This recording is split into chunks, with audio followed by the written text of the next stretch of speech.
आज 1 ज़िलहज से लेकर 10 ज़िलहज तक किसी भी वक्त किसी भी दिन ये एक तस्बीह कर ले, जिसको पढ़ने के बाद 10 सेकंड में तकदीर के फैसले हो जाते हैं।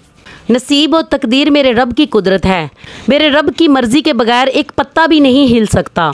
और ये हज का महीना है, हज के पहले 10 दिन हैं।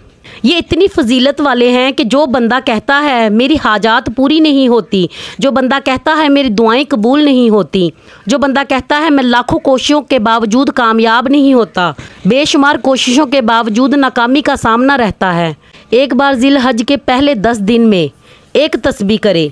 आज वो घड़ियाँ हैं जो रब की ज़ात खुद देने को तैयार है। कोई मांगने वाला जिसकी मैं हाजात पूरी करूं।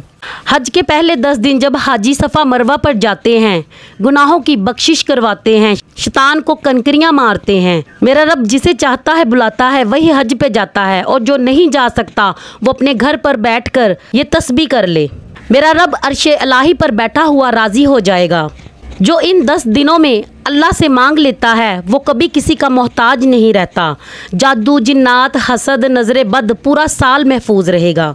रब की रहमतों बरकतों से माला माल हो जाएगा। ज़िलहज का चांद नज़र आते ही किसी भी दिन, किसी भी वक्त, किसी भी नमाज के बाद ये वजीफ़ा कर सकते हैं। आपने बावजू मसल्ले पर बैठकर 3-3 मरतबा अव्वल और आखिर दुरूद पाक पढ़ना है। दुरूद पाक पढ़ते ही अपना मकसद जहन में रखें। आपको दौलत चाहिए, नया घर चाहिए, जो भी आपकी हाजत है। नाफरमान शौहर, नाफरमान औलाद, रिश्ता नहीं हो रहा, कर्जदार अपने कर्ज की निजात के लिए पढ़ ले, बेरोज़गारी से निजात के लिए पढ़ ले। ये तस्बीह अर्शे इलाही से तकदीर के बंद दरवाजे खुलवा लेती है। अपने मकसद की नियत करने के बाद आंखें बंद कर लें। अपनी ज़ुबान पर या गनियों का जिक्र शुरू कर लीजिए। आपने या गनियों की एक तस्बीह करनी है 100 दानों की। या गनियों की तस्बीह करने वाला फ़कीर भी हुआ तो अल्लाह ताला उसे बादशाह कर देगा।